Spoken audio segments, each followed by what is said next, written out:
Hello my dear class 10 students, कैसे हैं आप सब। आई होप आप सब बढ़िया होंगे, मज़े में होंगे, अपनी दिवाली की छुट्टियों को मस्त एंजॉय कर रहे होंगे। और आज अपन लेकर आए हैं आपके लिए टीएससी के क्लास 10th के जो मैथ्स के सॉल्यूशन है वो आज अपन डिस्कस करने जा रहे हैं इस वीडियो में। ठीक है जी, चलिए जल्दी से शुरू करते हैं इस क्वेश्चन को। बोला है 2 bells toll in every 45 seconds and 60 seconds. If they toll together at 8 AM, then which of the following is probable time at which they can toll together? अब गेम क्या हो रही है यहाँ पे, गेम को समझिएगा। यहाँ पे गेम ये हो रही है कि हर 45 सेकंड्स के बाद तो पहली बज रही है और हर 60 सेकंड्स के बाद दूसरी बज रही है, तो दोनों एक साथ बजने का टाइमिंग कैसे निकालेंगे। बचपन का पढ़ा हुआ क्वेश्चन है आपका भाई, बिल्कुल दोनों का सर एलसीएम निकाल देंगे। और जैसे ही आप 45 सेकंड्स और किसका भाई 60 सेकंड्स का क्या निकालेंगे, जैसे ही आप 45 और 60 सेकंड्स का एलसीएम निकालेंगे तो आपको एलसीएम दिखाई देगा सर कितना 180 सेकंड्स। अब एलसीएम निकालना आपको आता है, वो मैं उम्मीद कर रहा हूँ। 180 सेकंड्स आपका एलसीएम आ जाएगा। 180 सेकंड्स का मतलब कितना भाई, 180 सेकंड्स का मतलब होता है सर 3 मिनट्स। तो यानी हर 3 मिनट्स के बाद ये दोनों बेल बिल्कुल एग्जैक्ट एक साथ बजने वाली हैं। तो अगर ये 8 बजे बजना शुरू कर रही हैं भाई, जैसा क्वेश्चन में बोला हुआ है, तो अगली बार कब बजेंगी, अगली बार बजेंगी बेटा 8:03 पे, फिर 3 मिनट्स के बाद दोबारा बजेगी, यानी 8 बज के कितने में बेटा, 8:06 पे। ऐसे ही 3 मिनट्स के गैप पे बजती रहेंगी। अब 3 का मल्टीपल देखो ऑप्शन में कौन सा दिख रहा है, 55 नहीं होता, 50 नहीं होता, 45, बिल्कुल यही हमारा आंसर हो जाएगा, बिकॉज 45 आपका 3 के मल्टीपल पे आता है। आई होप पहला क्वेश्चन आप सबको क्लियर हो गया होगा। अगले क्वेश्चन की तरफ बढ़ते हैं। तो चूज द करेक्ट वैल्यू, इसमें से आपको चूज द करेक्ट वैल्यू किया, आपका एक सीक्वेंस चला जा रहा है। तो इस सीक्वेंस को करने का तरीका क्या होता है बेटा, देखो जो डिनोमिनेटर में है उसको ऊपर लाने के लिए रैशनलाइज कर देते हैं। तो जैसे ही मैं रैशनलाइज करता हूँ, ध्यान से देखना, तो ये क्या लिखा हुआ बेटा, 1/√9 + √10। मैं सिर्फ इसको रैशनलाइज करता हूँ यहाँ पे, तो इसको रैशनलाइज किससे करूँगा बेटा, बोलो। इसको सर रैशनलाइज कर दो आप, √9 - √10 से आप इसको रैशनलाइज कर दो, कोई दिक्कत नहीं। √9 - √10 से करने को मैं इसको उल्टा भी लिख के कर सकता था। तो ऊपर कितना आएगा बेटा, ऊपर आएगा √9 - √10 और नीचे आपका a + b × a - b कितना हो जाएगा, a² - b²। 9 - 10 कितना हो जाएगा बेटा, -1। माइनस साइन को ऊपर ले गया तो कितना आ गया बेटा, √10 - √9। और अब ऐसे ही करके जैसे मैंने इसको रैशनलाइज किया, आप अगले को भी कर सकते हो। तो यहाँ से अगर √10 - √9 है तो अगले से क्या आएगा, अगले से सर बिल्कुल √11 - √10 आ जाएगा। इससे अगले से क्या आएगा, इससे अगले से सर √12 - √11 आ जाएगा। और ये ऐसे ही चलता रहने वाला है बेटा, बोलो, ये सब ऐसे ही चलता रहने वाला है। और आखिरी टर्म 91 टर्म्स तक अगर ये जा रहा है तो आखिरी में कौन सी टर्म आएंगी बेटा, बिल्कुल सही, आखिरी में आएगा √100 - √99 आ जाएगा। बोलो बेटा, √100 - √99। अब देखो जरा यहाँ ध्यान से, टर्म्स आपकी क्या करेंगी, कैंसिल होना स्टार्ट हो जाएंगी। टर्म्स कैंसिल होना स्टार्ट हो जाएंगी कैसे, देखो √10 से आपका √10 कट गया, 11 से आपका 11 कट गया, 12 से आगे कहीं कुछ कट रहा होगा, सिमिलरली 99 से आपका 99 कटेगा। तो बच क्या गया, एक तो √100 बच गया, √100 का वैल्यू बेटा 10, √9 बच गया जिसका वैल्यू 3, और 10 - 3 आपका आंसर सिंपली इज 7। तो आपका करेक्ट आंसर हो जाएगा 7। सिंपली इस क्वेश्चन में कुछ नहीं करना, रैशनलाइजेशन लगाना था और आपका सीक्वेंस आपके सामने होता। हाँ भाई, अगला क्वेश्चन कह रहा है LCM of fx and gx is a⁻6 - b⁻6, then their HCF can be, क्या क्या हो सकता है। तो बेटा अब इस बात को दिमाग में रखो कि जो आपका HCF होता है, वो हमेशा आपके एलसीएम को डिवाइड करता ही करता है। HCF जो होता है वो आपके हमेशा एलसीएम को डिवाइड करेगा। LCM is always divisible by HCF। तो इसको देख लेते हैं कि ये आपका इनमें से किस किस ऑप्शन से डिवाइड हो सकता है। इसके फैक्टर आप बना ही सकते हो, a⁻6 - b⁻6 आपको दे रखा है। जैसे ही फैक्टर बनाओगे तो सबसे पहले आप क्या करोगे, इसको a³ का स्क्वायर और b³ का स्क्वायर लिखोगे तो a³ - b³ और साथ में क्या आ जाएगा बेटा, साथ में आ जाएगा a³ + b³ करके आ जाएगा। बात सही है। और जैसे ही आपने इसको ये लिखा, ध्यान से देखो बेटा, a - b वो आपके a³ - b³ के डिवीजन में आता ही है, मतलब जब आप फॉर्मूला ओपन करोगे तो उसमें दिखेगा ही। मैं करके दिखा देता हूँ आपको। a³ - b³ का फॉर्मूला होता है a - b और साथ में a² + ab + b²। a³ + b³ का फॉर्मूला a + b, साथ में कितना बेटा, a² - ab + b²। ये आपके फैक्टर आ जाएंगे। अब जरा ध्यान से देखो, a - b वो आपको यहाँ मिल गया, a² + ab + b² वो आपको यहाँ मिल गया, a² - ab + b² वो आपको लास्ट में मिल गया। तो ये तो चारों ऑप्शन सही है। बोलो, जो ऊपर के तीनों ऑप्शन है आपके बिल्कुल करेक्ट है, तो आपका आंसर आ जाएगा ऑल ऑफ दीज। चलिए बच्चों आगे बढ़ते हैं। 5th क्वेश्चन में थोड़ा सा करेक्शन कर लीजिएगा। x की वैल्यू 76 है एंड y की वैल्यू आपके पास कितनी आ रही है, 10 आ रही है। बाकी सम तो वही 86 ही आने वाला है और आपका आंसर आ जाएगा 40। ठीक है जी, आगे बढ़ रहे हैं अपन क्वेश्चन नंबर 6 के ऊपर। क्वेश्चन नंबर 6 में देखेंगे भाई, तो हमें दे रखा है a hybrid mango tree whose life span is 10 years start giving fruit from the first year onward. अब उसने ये डाटा यहाँ पे दे दिया कि nth ईयर के अंदर जो है वो 11 मैंगोज आपको दे रहा है। ठीक है जी, लेकिन जो first half of the trees life है उसमें हर साल एक कांस्टेंट अमाउंट है जो आपके फ्रूट आपके जो प्रॉपरली बन नहीं पा रहे हैं, प्रॉपरली पक नहीं पा रहे हैं, ठीक है जी। तो हमने मान लिया कि ये जो जितने आपके जो प्रॉपरली नहीं बन पा रहे हैं फर्स्ट जो हाफ है उसके अंदर, वो मान लिया हमने कितने हैं, m है, ठीक है जी। तो यहाँ पे हम लिख लेते हैं विच इज कॉन्स्टेंट, जो उसने हमें बोल रखा है कि भैया जो आपके फेल हो रहा है रिपन होने में, उसको मान लिया हमने कितने हैं, वो m है। अब सीधा क्वेश्चन पे आते हैं जो उसने हमसे बोला है क्या कि जो आपके पास फोर्थ ईयर है, देखो यहाँ फोर्थ ईयर का दे रखा, फोर्थ ईयर के अंदर, तो फोर्थ ईयर के अंदर टोटल मैंगोज कितने आएंगे। सबसे पहले तो अगर n ईयर में 11 n है तो फोर्थ ईयर में 4 × 11 कितना हो जाएगा बेटा आपका 44 हो जाएगा। और इसमें से आपके पास कुछ ऐसे भी हैं जो हमने m माने हैं जो आपके नहीं बन पा रहे हैं, और ये टोटल मिला के आपको कितने दे रखे हैं क्वेश्चन के अंदर 36। तो यहाँ से आप m की वैल्यू निकालोगे तो कितनी आ गई 8, यानी ऐसे फ्रूट जो आपके बन नहीं पा रहे हैं, जो आपके पक नहीं पा रहे हैं, वो कितने होंगे 8 हो जाएंगे पहले हाफ के दौरान। अगले हाफ में यही संख्या उसने क्या कह दी, यही आपको बोल दिया कि जो आपके पहले हाफ में थे उसके हाफ हो गए हैं। देखो first half of the trees life में जो आपको बोल रहा है जो हो गए वो आपके हाफ हो गए हैं, तो इससे हम क्या बोल देंगे कि अगले हाफ में कितने रह जाएंगे, जो आपके पक नहीं रहे होंगे वो कितने हो जाएंगे बेटा 4 हो जाएंगे। तो यहाँ से हमने वही खेल किया क्या, अब उसने हमसे पूछा 9th ईयर में बताओ, तो 9th ईयर में कितना हो जाएगा 11 × 2 में हो जाएगा बेटा 9, और उसमें से हम माइनस कर देंगे। अगर पहले जो ट्री के जो पहले उसके 4-5 साल थे उसके अंदर वो 8 हर साल आपके ख़राब हो रहे थे, तो अगले 4-5 साल में क्या हुआ, अब उसके पास केवल 4 ही थे जो आपके ख़राब हो रहे होंगे, है ना, वो उसने आपको यहाँ गिवन कर रखा है। तो यहाँ से कितना आ जाएगा आपके पास आंसर हो जाएगा 85, तो आपका आंसर हो जाएगा बेटा 95, ये आ जाएगा 95। ठीक है बेटा जी, यहाँ पे सारा डाटा आपके पास गिवन है, तो बस इसी के आगे बढ़ते हैं। वर्ड प्रॉब्लम का क्वेश्चन था, ज़्यादा कोई खास मुश्किल क्वेश्चन था नहीं। अगला क्वेश्चन कह रहा है x² + 1 का होल स्क्वायर माइनस x², इस इक्वेशन के कितने रूट्स होंगे उस पर कमेंट करना है। देखो सबसे पहले तो यहाँ पे हम ये देख पा रहे हैं कि a² - b² वाली आइडेंटिटी लग सकती है, अगर वो लग सकती है तो लगा देते हैं। तो a - b कितना हो जाएगा बेटा a - b, और यहाँ हो जाएगा a + b। हमारे सामने दो क्वाड्रेटिक आ गई, और किसी भी क्वाड्रेटिक का नेचर ऑफ रूट निकालना तो आपको बहुत आसानी से आता ही है। कैसे निकालते हैं सर, उसका डिस्क्रिमिनेंट चेक कर लेते हैं। तो अगर आप यहाँ पे इसका डिस्क्रिमिनेंट चेक करेंगे तो डिस्क्रिमिनेंट देखेंगे बेटा b² - 4ac कितना आ रहा है -3 आ रहा है। ये ध्यान रखना b की वैल्यू माइनस होना है, यहाँ पे b² - 4ac करोगे तो यहाँ पे डिस्क्रिमिनेंट -3 आ रहा है, और इसका भी जब आप डिस्क्रिमिनेंट चेक करोगे तो इसका डिस्क्रिमिनेंट भी कितना आ रहा है बेटा -3 ही आ रहा है। और जब दोनों का डिस्क्रिमिनेंट नेगेटिव है तो दोनों का कोई भी रियल रूट तो आएगा नहीं, तो आपके पास आंसर आ जाएगा बेटा कितना, नो रियल रूट्स। खत्म क्वेश्चन, बहुत सिंपल क्वेश्चन, हद से भी ज़्यादा ये वाला तो है ना। आगे बढ़ते हैं, अगला है Rohan and Sohan were attempting to solve the quadratic equation. एक क्वाड्रेटिक इक्वेशन को सॉल्व करने की कोशिश कर रहे थे आपके रोहन और सोहन। तो उसमें क्या हुआ कि रोहन ने कोफिशिएंट ऑफ x को गलत कॉपी कर लिया और रूट 4 और 12 निकाल दिए। सोहन ने कांस्टेंट टर्म को गलत वो नोट कर लिया। अब देखो किसी भी क्वाड्रेटिक इक्वेशन को जब आप नोट करते हैं या बनाते हैं तो उसको लिखने का तरीका ये होता है x² - sum of root x² - sum of root into में x, और प्लस में आता है बेटा प्रोडक्ट ऑफ रूट। ये आपको पहले से पता होगा, ठीक है जी, plus product of root equals to 0। अब गेम क्या हुई कि जो आपका सबसे पहला बंदा था रोहन, उसने क्या किया, कोफिशिएंट ऑफ x को गलत कॉपी किया, यानी उसने इस चीज़ को गलत कॉपी किया और रूट्स को निकाल दिया 4 और 12। अगर उसने इसको गलत कॉपी किया, ये तो उसने सही किया है ना, तो हम ये लिख लेते हैं। तो 4 और 12 अगर उसने रूट मान के निकाला है तो उसने ये वाली चीज़ 4 × 12 कितनी निकाली होगी बेटा 48, क्योंकि उसने ये तो नहीं बोला ना कि प्रोडक्ट ऑफ रूट भी गलत, तो उसने सिर्फ ये वाला गलत बोला है। दूसरा जो सोहन है उसने कांस्टेंट टर्म को गलत किया नोट, तो वो तो हम ले ही आए हैं वैसे भी सही। उसने कांस्टेंट टर्म को गलत नोट किया और रूट ले आया -19 और 3, तो सम ऑफ रूट जो होगा वो तो उसने सही किया होगा नोट, उसने तो सिर्फ ये चीज़ गलत करी है, ये चीज़ तो सही रही होगी। तो सम ऑफ रूट -19 + 3 कितना हो जाएगा बेटा -16, तो यहाँ पे हो जाएगा x² minus sum of root हो जाएगा -16 इंटू में x। तो फाइनली इक्वेशन आ गया x² + 16x + 48 = आ गया बेटा आपके पास 0। ये आपकी करेक्ट इक्वेशन आ जाएगी। अब आपको इसके क्या निकालने हैं, रूट्स। बड़े आसानी से आप इसके फैक्टर बनाएंगे तो आपको दिख जाएगा x + 12 एंड x + 4 = 0। तो यहाँ से रूट्स दिख गए, x की वैल्यू एक तो -4 और एक -12, तो आपका आंसर आ जाएगा करेक्ट -4 एंड -12।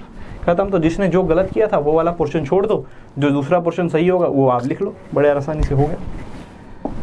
हाँ जी बेटा, अगला क्वेश्चन कह रहा है S10 is the sum of first 10 terms of GP। अब यहाँ पे GP के सम का फॉर्मुला लगेगा और कुछ नहीं, ठीक है ना। तो GP के सम का फॉर्मुला आपको पता होना चाहिए। Sum of n terms of GP का फॉर्मुला होता है बेटा A r⁻n-1 अपॉन r-1, जहाँ पे A आपका फर्स्ट टर्म होता है और r क्या होता है, common ratio of the GP होता है। अब उसने क्या कहा कि S10 अपॉन S5 आपको 244 दे रखा है। तो S10 देखो जी, S10 अपॉन क्या दे रखा है बेटा आपको S5। तो S10 क्या होगा, S10 यहाँ पे n की जगह पे 10 डाल दो फॉर्मूला में, A r की power 10 - 1 upon r minus 1 divided by S5 क्या हो जाएगा बेटा, अब आप n की जगह पे 5 डाल दो, r की power 5 minus 1 upon r minus 1, यहाँ r माइनस 1 से r माइनस 1 कट गया, a से a कट गया, और इसके भी जब आप दो फैक्टर बनाओगे भाई आपको बड़े आसानी से दिख जाएगा। हाँ जी, ये कटता हुआ क्या कटता हुआ, r5 प्लस 1। सोचो ना, इसके ऊपर के दो फैक्टर आएंगे a square minus b square से, तो वो वाला फैक्टर तो कट जाएगा, a minus b, a plus b वाला फैक्टर बच जाएगा। और ये वैल्यू आपको किसके बराबर दे रखी है बेटा, 244। तो प्लस 1 को आप उधर ले जाइए तो r raise to power 5 equals to आ गया 243, और ये तो आप बड़े आसानी से बता देंगे r की वैल्यू कितनी आ गई सर, 3 आ जाएगी, क्योंकि 3 की पावर 5 243 होता है। तो आई होप यहाँ तक के किसी भी क्वेश्चन में भाई आपको दिक्कत नहीं आई होगी, है ना, सारे सिंपल क्वेश्चन है। अगला क्वेश्चन एपी का क्वेश्चन है, कह रहा है if the sum of first 16 terms of an AP, पहले 16 टर्म्स का आपको सम दे रखा है भाई, and first term is 500 times the common difference. तो फर्स्ट टर्म है बेटा ए, वो आपको कॉमन डिफरेंस का कितना टाइम्स दे रखा है बेटा, 500 टाइम्स दे रखा है, उसको लिख लिया। अब सम के एपी का फॉर्मूला लगा लिया है ना जी, एपी के सम का फॉर्मूला, 16 टर्म्स का सम का फॉर्मूला क्या हो जाएगा बेटा, n/2 2a। अब a की जगह आपको क्या लेना है 500d, तो 2 इंटू 500d कितना हो जाएगा बेटा 1000d, 2a plus n minus 1, n minus 1 हो जाएगा बेटा आपका 15, साथ में हो गया d, और ये क्वांटिटी बराबर दे रखी है 1624 के। यहाँ बेटा 2 से 16 को काटा कितने में गया 8 पे, 8 से आपने इसको काटा, 8 2 16 03, 203 आपका यहाँ पे आ गया, ठीक है जी। अब 1000 और 15 ये आपका कितना हो गया बेटा 1015d इक्वल्स टू आ गया आपका 203, तो यहाँ से d की वैल्यू बड़े आराम से निकल जाएगी 203 अपॉन 1015, इसको आप बड़े आसानी सॉल्व कर लेंगे, दिख ही रहा है वैसे तो 1/5 आ गया, ठीक है जी। तो आपका आंसर आ जाएगा इसका सी ऑप्शन। तो आई होप पहले 10 क्वेश्चन में किसी बच्चे को दिक्कत नहीं होगी, बहुत ही आसान क्वेश्चन चल रहे थे। एक दो क्वेश्चन ऐसे हैं जो वर्ड प्रॉब्लम्स के हैं जिनको करने में थोड़ा टाइम लगेगा, क्योंकि थोड़े लेंथी क्वेश्चन है, ठीक है भाई। अगली स्लाइड निकाल लेते हैं अपन। चलिए बच्चों अगले क्वेश्चन पे आ जाते हैं, क्वेश्चन नंबर 11। ये क्वेश्चन आपका ट्रिग्नोमेट्री से आ चुका है। If cot a equals to 5/12 and a is not in the first quadrant, ये बात इंपॉर्टेंट नोट करने की कि ए आपका फर्स्ट क्वाड्रेंट में नहीं है, और कॉट की वैल्यू फिर भी पॉजिटिव हो रही है, तो इसका मतलब कौन सा क्वाड्रेंट में आपका एंगल जा रहा होगा, थर्ड में, क्योंकि थर्ड वो क्वाड्रेंट है जहाँ पे आपके पास टेंजेंट और कॉट की वैल्यू कैसी रहती है बेटा, पॉजिटिव रहती है। तो अब वो उसने कोट ए तो बोल दिया, तो आप बाकियों की वैल्यू निकालने के लिए वही ट्रायंगल का यूज़ कर लो, है ना, प्लस माइनस का साइन तो हम देख लेंगे। तो कॉट आपका क्या होता है बेटा, कॉट होता है आपका बेस अपॉन परपेंडिकुलर, तो यहाँ पे आ गया बेस 5, परपेंडिकुलर आ गया 12, तो आपको बड़े आराम से पता है हाइपोटेन्यूज कितना आ जाएगा, इसका 13 आ जाएगा। आप पाइथागोरस से ये चीज़ भी निकाल सकते हैं, ठीक है जी। अब साइन ए, साइन क्या होता है, perpendicular upon hypotenuse, perpendicular is 12 and hypotenuse is 13, तो साइन की वैल्यू लिखी हमने 12/13। लेकिन इस बात का ध्यान रखना है कि ए हमारा थर्ड क्वाड्रेंट का एंगल है, अगर थर्ड में है तो साइन की वैल्यू नेगेटिव आएगी, तो इसलिए यहाँ माइनस लगा दिया। सिमिलरली बेटा कॉस ए, कॉस होता है बेस अपॉन हाइपोटेन्यूज, बेस की जगह हमने लिखा 5/13, लेकिन इस बात का तो फिर से ध्यान रखा कि कॉस भी आपका थर्ड क्वाड्रेंट में कैसा रहता है, नेगेटिव, तो माइनस का साइन यूज़ किया। अपॉन में 1 प्लस कॉट ए, कॉट तो आपको पहले ही गिवन था बेटा कितना था 5/12। इस क्वांटिटी को सॉल्व करते ऊपर माइनस माइनस प्लस हो जाएगा, ये आ जाएगा आपका ऊपर -7/13, और अपॉन में आ गया बेटा कितना 17/12। इसको जैसे ही आप सॉल्व करेंगे तो आपका -84/221 बी ऑप्शन आपका करेक्ट आ जाएगा।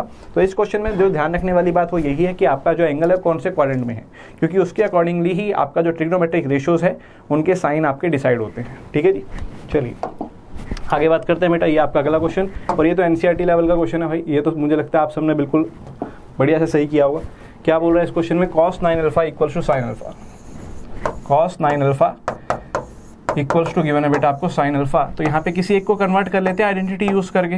यहाँ पे sin अल्फा को लिख लिया बेटा हमने कितना, cos 90 माइनस अल्फा। बोलो अब तो मामला खत्म ही हो गया, 9α इक्वल्स टू हो गया 90 माइनस अल्फा। यहाँ से अल्फा की वैल्यू दिख गई हमें कितनी आ गई बेटा, इसको इधर ले आए, हाँ जी इसको इधर ले आए, तो अल्फा की वैल्यू आ गई कितनी 10।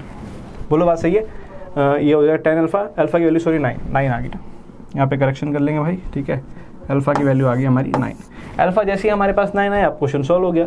यहाँ पे अल्फा की जगह जैसे ही 9 पुट करेंगे तो एंगल 5 अल्फा कितना हो जाएगा बेटा 45, एंड tan 45 की वैल्यू तो आपको पता ही है कितनी होती है 1, तो आपका करेक्ट आंसर हो जाएगा सी ऑप्शन। तो एनसीईआरटी का क्वेश्चन है भाई, कुछ भी नहीं है इस क्वेश्चन में ना, ये तो आपने वैसे भी किया ही होगा। चलिए अब ये क्वेश्चन बढ़िया क्वेश्चन, अच्छा क्वेश्चन, जिसका आपको सभी को लगभग इंतजार रहा होगा, है ना, कि सबसे पहले यही डिस्कस करवा देते सर, क्योंकि हम तो इसी के लिए बैठे हुए हैं। ये क्वेश्चन है ना, क्योंकि इस क्वेश्चन को लेके काफ़ी बच्चों में ये डाउट था कि सर इसका आंसर सही क्या आएगा, क्या इसका आंसर सेकंड आएगा या इसका थर्ड आएगा या दोनों आएंगे। तो देखते हैं बेटा इस क्वेश्चन को कैसे करना है। देखो सबसे पहले काम क्या किया, यहाँ पे ये जो अंदर वाली क्वान्टिटी है इसको नोट किया, और ये आपको देखना है कि ये किस चीज़ का परफेक्ट स्क्वायर आप बना सकते हो, ताकि स्क्वायर से आपका रूट क्या करे, यहाँ पे गेम हटा दे, कैंसिल हो जाएगा। तो अंडर रूट ऑफ इसको लिखा बेटा -4 प्लस अंदर वाली क्वांटिटी को मैंने लिख लिया sin² alpha plus 4 times of cosecant square alpha का होल स्क्वायर। देखो बेटा इसको ऐसा लिख सकते हैं, क्योंकि इसका स्क्वायर करोगे ए स्क्वायर तो ये आ गया, बी स्क्वायर ये आ गया, और जैसे ही मल्टीप्लाई करके 2a भी लिखोगे, साइन स्क्वायर से कोसिकेंट स्क्वायर कट जाएगा, 2 4 जा कितना आ जाएगा 8। अब यहाँ पे क्या कर सकते हैं भाई, इसके ऊपर रूट भी लगा हुआ था यहाँ पे, ठीक है जी। तो यहाँ पे क्या कर सकते हैं, अब हम स्क्वायर से स्क्वायर रूट को क्या कर सकते हैं, कैंसिल कर सकते हैं। जैसे ही कैंसिल किया तो आपके पास जो रिजल्ट आ गया वो ये आ गया, -4 plus sine square alpha plus 4 cosecant square alpha. अब अगेन यहाँ पे वही चीज़ दिमाग में बनाई कि ये जो अंदर वाली क्वांटिटी है किस चीज़ का स्क्वायर हो सकता है। तो इस क्वांटिटी को मैंने क्या लिखा, इस क्वांटिटी को मैंने क्या लिखा, ध्यान से देखिएगा। अंदर वाली क्वांटिटी को अब की बार मैंने लिख लिया 2 cosecant alpha minus sine alpha का स्क्वायर। और जैसे ही ये लिखा बेटा, जैसे ही ये लिखा तो अब मैं यहाँ से स्क्वायर रूट को दोबारा काटूंगा तो मेरा आंसर आ जाएगा 2 cosecant alpha minus sine alpha. अब यहाँ पे बहुत सारे बच्चों के दिमाग में ये सवाल आया है कि सर आपने 2 cosecant alpha minus sine alpha लिखा, आप इसकी बजाय यहाँ साइन को आगे और 2 कोसिकेंट को पीछे लिख के sine alpha minus 2 cosecant alpha का स्क्वायर भी तो लिख सकते थे, क्योंकि चाहे a माइनस बी का स्क्वायर खोलो चाहे b माइनस a का स्क्वायर खोलो, क्वांटिटी तो वही वापस आनी है। और अगर आप वैसा लिखते तब आंसर आपका बी फॉर बॉल ऑप्शन आ जाता। लेकिन मेरे बच्चे, मैं वैसा लिख के आंसर बी फॉर बॉल नहीं ला सकता था। उसके पीछे कारण समझिएगा क्या है। ये जो अंदर वाली क्वांटिटी आप देख रहे हैं, फिलहाल जो देख रहे हैं 2 कोसिकेंट अल्फा, और यहाँ आप देख रहे हैं साइन अल्फा। आप अल्फा कोई भी एंगल पुट कर लो, कोई भी एंगल दुनिया का पुट करो, आप देखोगे ये क्वांटिटी हमेशा पॉजिटिव आ रही है। क्योंकि जैसे ही आप स्क्वायर से स्क्वायर रूट काटते हो, या आप ऐसे भी सिंपल भाषा में समझ लो कि अंडर रूट का जो आउटपुट होता है, अंडर रूट का जो आउटपुट होता है, जो भी रिजल्ट बाहर आएगा रूट से, वो हमेशा कैसा आता है बेटा, पॉजिटिव आता है। इस बात को दिमाग में रखिएगा कि अगर मैंने यहाँ पे अल्फा कुछ भी डालता हूँ तो ये जो वैल्यू आएगी इसकी, तो अगर मैं अल्फा को कुछ भी डालता हूँ ये तो वैल्यू आएगी यहाँ पे, ये वैल्यू कैसी आएगी बेटा, ये पॉजिटिव आएगी। लेकिन अगर मैंने यहाँ पे साइन को आगे रखा और 2 कोसिकेंट को पीछे रखा और फिर मैंने स्क्वायर से स्क्वायर रूट काटा, वो बहुत बड़ा पाप हो जाएगा। क्यों? क्योंकि तब मेरे पास जो आउटपुट आएगा वो नेगेटिव आएगा, जबकि अंडर रूट से कभी भी नेगेटिव आउटपुट बाहर नहीं आता। जो बच्चे आप में से थोड़ा बहुत 11th का बेसिक्स जानते हैं वो इस बात को समझते होंगे कि under root of x square ये आपका एक्स नहीं होता बेटा, ये आपका एक्स नहीं होता, कहीं आप स्क्वायर से स्क्वायर रूट काट दो, ये आपका मॉड एक्स होता है बेटा। तो यहाँ पे इसी चीज़ का यूज़ किया गया है। अच्छा क्वेश्चन था, कंसेप्चुअल क्वेश्चन था। आई होप अब आपको पॉइंट क्लियर हो गया होगा कि क्यों मैं इसको आगे लिख रहा हूँ और इसको पीछे लिख रहा हूँ। तो इसका सही आंसर जो होगा वो सी ऑप्शन होगा।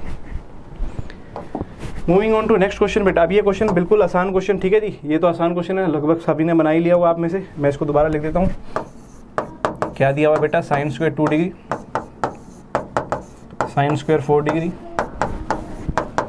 साइन स्क्वायर 16 डिग्री, और लास्ट में आपको दे रखा बेटा sine square 86 plus sine square 88 plus sine square 90। ठीक है जी, मैंने 2-3 टर्म्स और लिख ली ताकि समझाने में आसानी रहेगी आप लोगों को। अब ध्यान से देखो बेटा, ये जो साइन स्क्वायर 90 है इसकी वैल्यू तो पता ही सभी को 1 होती है, आपने देख ही रखी है। ठीक है जी, यहाँ पे क्या किया, ये जो साइन स्क्वायर 88 है इसको मैंने आइडेंटिटी से बदल के कितना लिख लिया, कॉस स्क्वायर 2 लिख लिया।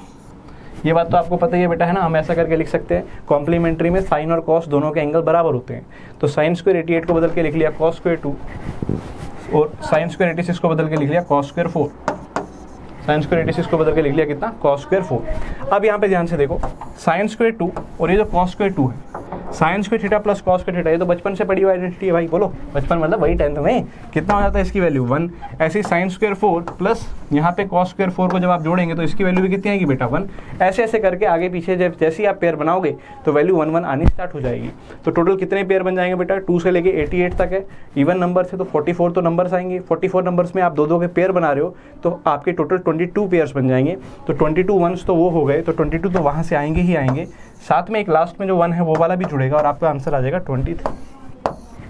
ठीक है बेटा, तो यहाँ पे सिंपली ट्रिग्नोमेट्रिक रेशियोज की बहुत बेसिक आइडेंटिटीज का यूज़ हुआ। पहले तो sine 90 minus theta cos theta के बराबर होता है, वो यूज़ हो गया, और उसके बाद फिर sine square theta plus cos square theta की वैल्यू 1 होती है, वो यूज़ हो गया।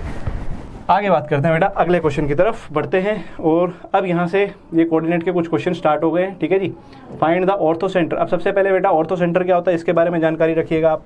ऑर्थो सेंटर वो पॉइंट होता है किसी भी ट्राइंगल के अंदर जहाँ आपके एल्टीट्यूड्स आके इंटरसेक्ट होते हैं। किसी भी ट्राइंगल के अंदर जब आप एल्टीट्यूड्स ड्रॉ करते हैं और उन एल्टीट्यूड्स का जो इंटरसेक्शन पॉइंट होता है वो आपका ऑर्थो सेंटर होता है।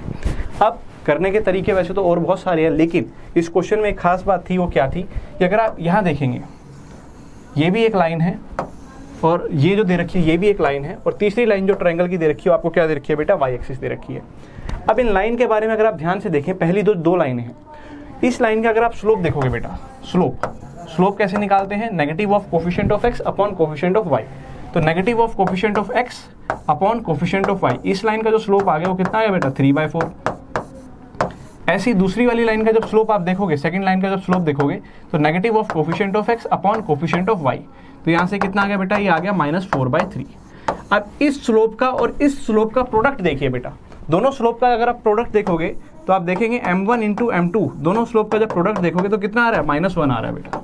और कभी भी दो स्लोप का प्रोडक्ट -1 आ रहा है यानी कि वो दोनों लाइन आपस में कैसी हैं, परपेंडिकुलर है। जिन बच्चों ने स्लोप के बारे में पढ़ा होगा उन्हें ये बात मालूम होगी कि अगर स्लोप का प्रोडक्ट -1 आ रहा है तो इसका मतलब जो दोनों लाइन्स हैं वो आपकी कैसी हैं, परपेंडिकुलर है। तो इसका जो डायग्राम बनेगा कुछ ऐसा सा बन जाएगा। ठीक है जी, दो लाइन्स तो ऐसी मिल गई आपको और एक आपको y एक्सिस दे ही रखी है। अब ऐसा मत समझना कि ये y एक्सिस है, ये तो जनरल लाइन बना रहा हूँ। ठीक है जी, एक लाइन तो मैंने ये वाली कौन सी बोल दी, 3x - 4y = 10। एक लाइन ये वाली कौन सी बोल दी बेटा, 8x + 6y = 15। और ये हमने बोल दिया क्या, y एक्सिस। तो साफ साफ अब यहाँ से ये बात पता चल रही है कि ये दोनों पॉइंट का अब मैंने स्लोप तो देख ही लिया, यानी ये दोनों 90 पे आके इंटरसेक्ट करेंगी। और किसी भी राइट एंगल ट्रायंगल में, ये राइट एंगल ट्रायंगल बन चुका है, किसी भी राइट एंगल ट्रायंगल में जहाँ पे राइट एंगल बनता है वही पॉइंट आपका क्या होता है, किसी भी राइट एंगल ट्रायंगल में जहाँ पे आपके पास राइट एंगल बनता है वही पॉइंट आपका क्या होता है बेटा, ऑर्थो सेंटर होता है। तो सिंपली अब ये क्वेश्चन सिर्फ क्या रह गया पता है, अब ये क्वेश्चन ये रह गया कि आप सिर्फ और सिर्फ इन दोनों लाइन्स का क्या निकाल दो, इंटरसेक्शन निकाल दो, बस क्वेश्चन खत्म। आप सिर्फ और सिर्फ क्या करो, इन दोनों लाइन्स का क्या कर दो, इंटरसेक्शन निकाल दो, बस क्वेश्चन इतना सा रह गया है। यानी पूरी गेम में हमें स्लोप देखना था सबसे पहले कि स्लोप का प्रोडक्ट -1 आ रहा है, इसका मतलब जो ट्रायंगल बनेगा इन तीन लाइनों के साथ वो एक राइट एंगल ट्रायंगल बनेगा। और एक राइट एंगल ट्रायंगल में जहाँ पे आपके पास राइट एंगल बनता है वही पॉइंट आपका क्या होता है बेटा, ऑर्थो सेंटर होता है। तो इन दोनों लाइन का इंटरसेक्शन निकालना तो अब आपको आता ही है भाई, है ना। 3x - 4y = एक तो 10 दे रखी है लाइन और एक आपको लाइन दे रखी है बेटा 8x + 6y = 15। सॉल्व करने के लिए आप किसी भी एक कोफिशिएंट को कैंसिल कर सकते हो, एलिमिनेशन मेथड का यूज़ कर लेते हैं।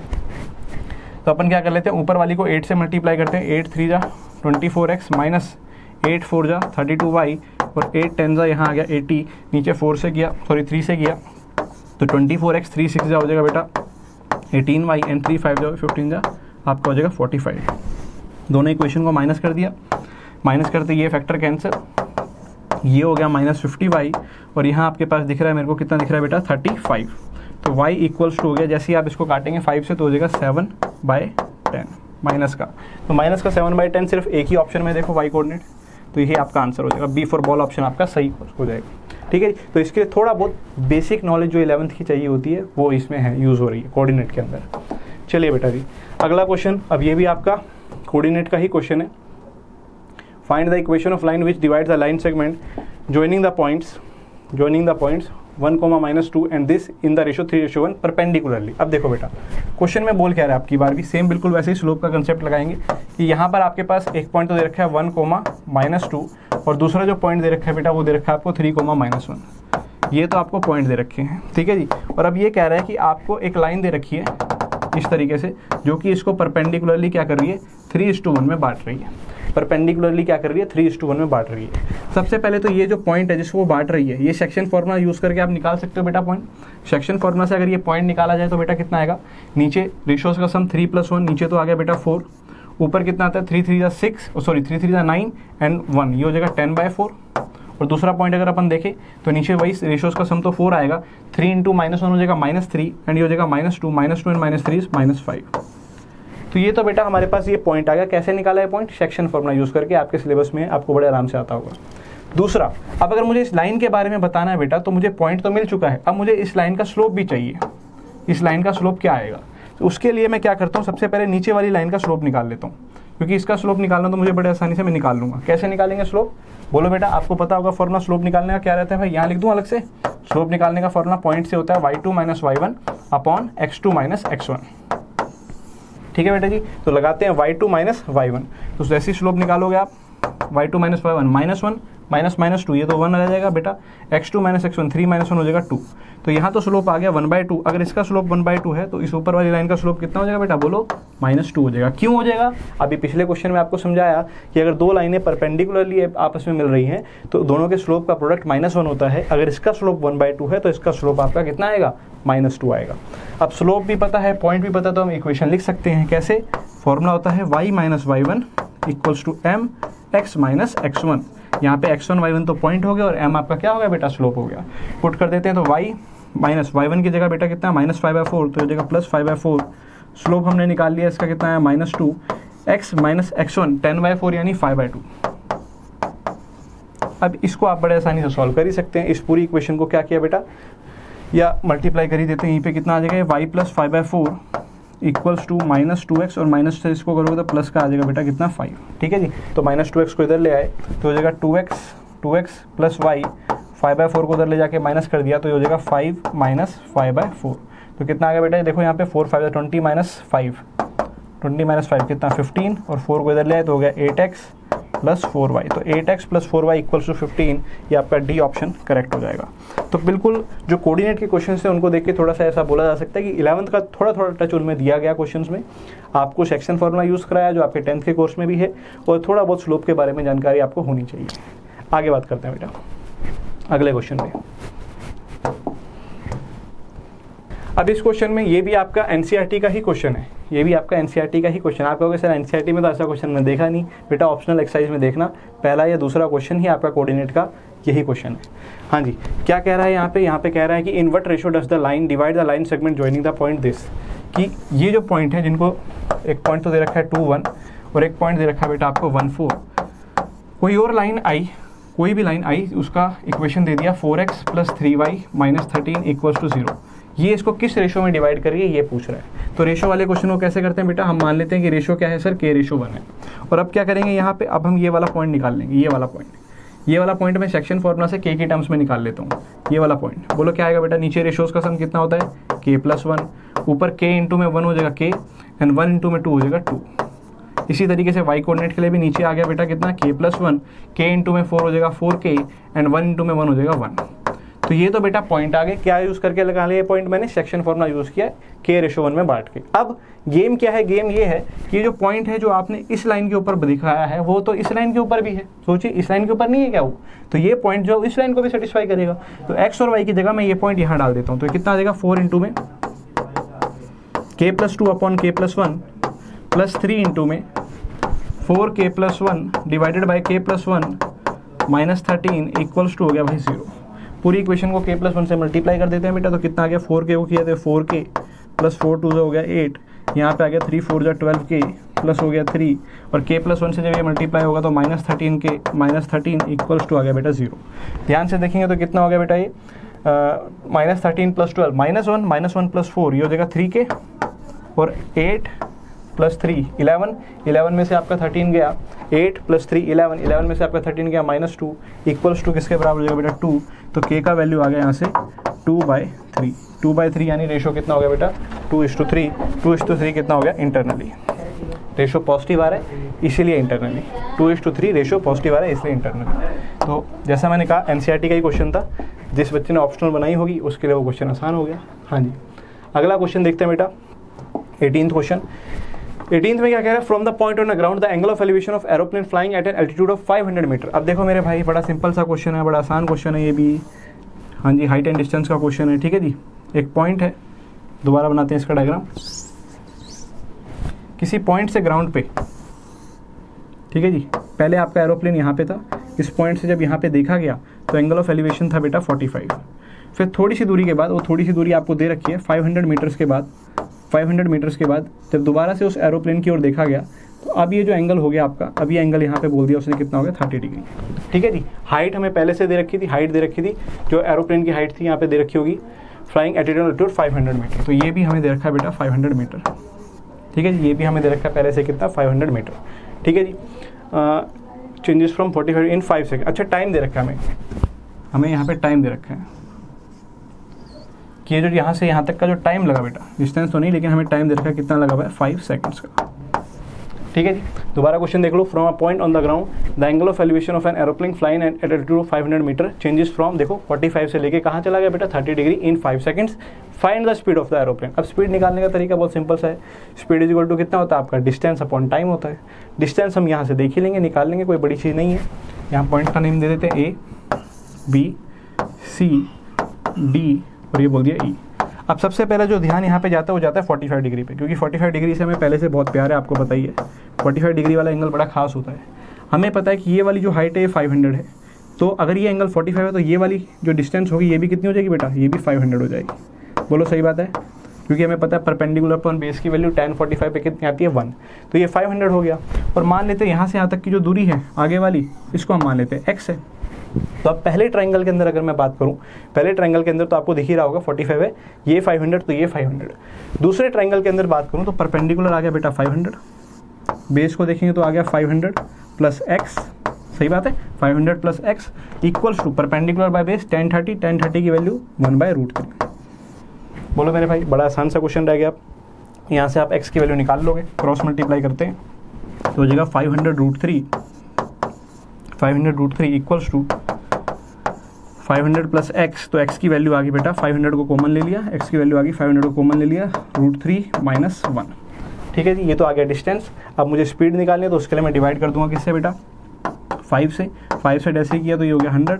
तो यहाँ से जो आ रहा है हमारे पास उसको मैं यहाँ रिजल्ट को लिख लेता हूँ, ये आ गया 100 के साथ कितना मल्टीप्लाई बेटा √3 माइनस 1, ये आपके पास आ गया क्या, यहाँ पे मैंने जैसे ही डिवाइड किया तो ये आ गया अब आपके पास स्पीड। अब ये देख लो कि जो आंसर दे रखा है वो किसमें बोल रखा है, किलोमीटर पर आवर में। और किलोमीटर पर आवर में अगर आपको बदलना होता है डाटा को तो सिंपली आप किससे मल्टीप्लाई कर देते हो, 18/5 से मल्टीप्लाई कर देते हो। तो इस डाटा को किससे मल्टीप्लाई कर दिया बेटा, 18/5 से मल्टीप्लाई कर दिया। 5 से जैसे ही आप इसको काटोगे 20, 18 टू जा कितना 360, तो आपका आंसर आ गया 360 इंटू में √3 minus 1। I hope question clear होगा। क्लासिक क्वेश्चन, सिंपल क्वेश्चन, आपका NCERT लेवल का क्वेश्चन है जो आप हाइट एंड डिस्टेंस में देखते हैं। चलिए बेटा जी अगला क्वेश्चन देखते हैं। कह रहा है in the figure below not to scale ABCD BEF EGF, ये आपके 3 स्क्वायर दे रखे हैं। अच्छा जी, स्क्वायर दे रखे हैं तो स्क्वायर की साइड बेटा थोड़ी देर के लिए मान ही लेते हैं अपन, है ना। अगर ये स्क्वायर है तो सबकी साइड मान ली x, ठीक है जी, स्क्वायर की साइड मान ली x, ठीक है जी। ये वाला साइड भी हो जाएगा हमारा कितना x, क्योंकि स्क्वायर है तो साइड्स तो बराबर ही रहेंगी। हमसे वो ये पूछ रहा है एंगल FAE, देखो F ये रहा, A ये रहा और E कहाँ है आपके पास, FAE, E नहीं आएगा यहाँ पे, और HAG तो ये मिल गया। देखो एक मिनट दोबारा से बना देते हैं अपन। ये यहाँ से इस पॉइंट से हमें सीधा इस पॉइंट पे जाना है। ये वाला एंगल तो मेरा HAG हो जाएगा बेटा, ठीक है जी, ये वाला एंगल HAG हो जाएगा। और साथ में पूछ रहा है FAE, E तो नहीं आएगा ऑफकोर्स वहाँ पे, यहाँ पे E आपके पास मुझे लग रहा है यहाँ पे आ रहा होगा पॉइंट, तो FAE ये आपका पॉइंट यहाँ बन जाएगा, ठीक है जी, वो ये वाला एंगल हो जाएगा। क्लियर है भाई बात? चलो अब देखो बड़ा आसानी से निकल जाएगा। अब मुझे ये पता है कि ये वाला एंगल अगर मुझे निकालना है और एक ये वाला एंगल मुझे निकालना है। देखना बेटा, ये एंगल तो यहाँ 90 होने वाला है, और अगर ये x है तो यहाँ से लेके यहाँ तक की साइड भी कितनी हो जाएगी आपकी, ये हो जाएगी आपकी 2x, क्योंकि इधर x ये होगा और इधर x ये होगा। तो अपन इस वाले एंगल के बारे में कमेंट कर सकते हैं कि नहीं, अपन इस एंगल के बारे में कमेंट कर सकते हैं, क्योंकि इस एंगल के लिए ये वाला परपेंडिकुलर हो जाएगा और ये बेस, और परपेंडिकुलर अपॉन बेस आप देख रहे हो कितना आ रहा है, x/2x यानी 1/2, और परपेंडिकुलर अपॉन बेस अगर ये 1/2 आ रहा है तो अगर मैं इस एंगल को थीटा मानता हूँ तो tan थीटा की वैल्यू आ रही है, tan थीटा की वैल्यू आ रही है 1/2। बोलो बात सही है। ऐसे ही बेटा अगर अपन पूरे बड़े ट्रायंगल में देखें, कौन से वाले में बेटा, DHA के अंदर, और इस एंगल को मैं यहाँ मान लेता हूँ बेटा कितना, फाई, इस एंगल को मान लेता हूँ फाई। किस में देख रहे हैं, DHA के अंदर ये एंगल फाई है, तो बेस अब की बार यहाँ से लेके यहाँ तक कितना हो जाएगा बेटा, ये हो जाएगा बेस आपका 3x, और ये तो x था ही आपके पास। तो यहाँ से आप अगर आप tan फाई की बात करोगे, tan फाई की बात करोगे तो कितना हो जाएगा बेटा, बोलो, परपेंडिकुलर अपॉन बेस x/3x यानी कितना आ जाएगा 1/3। तो बस अब तो खेल बहुत सिंपल सा रह गया, क्योंकि हमें पता है ये जो एंगल यहाँ बन रहा है वही ये तो एंगल आपका, सोचो ये वाला भी बन रहा होगा, क्योंकि अल्टरनेट इंटीरियर बन रहा है। देखो यहाँ पे, ये देखो z बन जाएगा यहाँ पे, ये z बन गया, तो ये एंगल भी वही रहेगा। और सिमिलरली ये जो एंगल बना है, जैसे ये एंगल थीटा बना है तो ये एंगल कितना बन जाएगा, यहाँ पे आपका फाई बन जाएगा। खत्म क्वेश्चन, अब तो बहुत सिंपल सा रह गया। tan थीटा भी पता है और tan फाई भी पता है, मुझे दोनों का सम बताना है। तो tan theta plus tan phi, मुझे थीटा प्लस फाई निकालना है, और मुझे ये दिख गया कि tan theta plus tan phi कितना आ रहा है। देखो जरा ध्यान से, tan थीटा की वैल्यू 1/2, tan फाई की वैल्यू 1/3। थोड़ा सा अब यहाँ पे हम यूज़ करेंगे एक फॉर्मूले का। क्या फॉर्मूला है, देखो जरा, tan थीटा प्लस फाई का formula. tan theta plus phi का फॉर्मूला कितना होता है बेटा, tan theta plus tan phi divided by 1 minus tan theta plus phi, tan theta into tan phi. इस बात को ध्यान रखना कि ये गलती मत कर देना कि आप कहीं आंसर में tan theta plus tan phi कराओ। क्यों? क्योंकि आपको एंगल्स का सम निकालना है, आपको थीटा प्लस फाई चाहिए, tan theta plus tan phi नहीं। टेंजेंट में इसलिए लिखेंगे ताकि अब इस फॉर्मूले का यूज़ करके हम वैल्यू निकाल पाएँ। देखो यहाँ से अगर आप इस वैल्यू को देखो, tan theta plus tan phi, तो इन दोनों का सम 1/2 प्लस 1/3 का सम, नीचे तो एलसीएम आ जाएगा बेटा 6, ऊपर आ गया 5, तो इन दोनों का सम आ रहा है 5/6 divided by 1 minus tan theta into tan five, दोनों का प्रोडक्ट 1/6 दिख रहा है बेटा, 1 माइनस 1/6, और 1 माइनस 1/6 भी तो 5/6 ही होता है, तो 5/6 से 5/6 तो पूरा कैंसिल ही हो गया आपका, 5/6 से 5/6 पूरा कैंसिल हो गया, तो tan थीटा प्लस 5 की वैल्यू 1 आ गई, बस क्वेश्चन सॉल्व हो गया। क्यों, देखो जरा ध्यान से कि अगर tan थीटा प्लस 5 का वैल्यू 1 आ गया बेटा, तो कौन सा एंगल है टेंजेंट में जहाँ पे 1 मिलता है, वो मिलता है सर 45 पे, तो tan थीटा प्लस 5 का वैल्यू हो गया 45 डिग्री।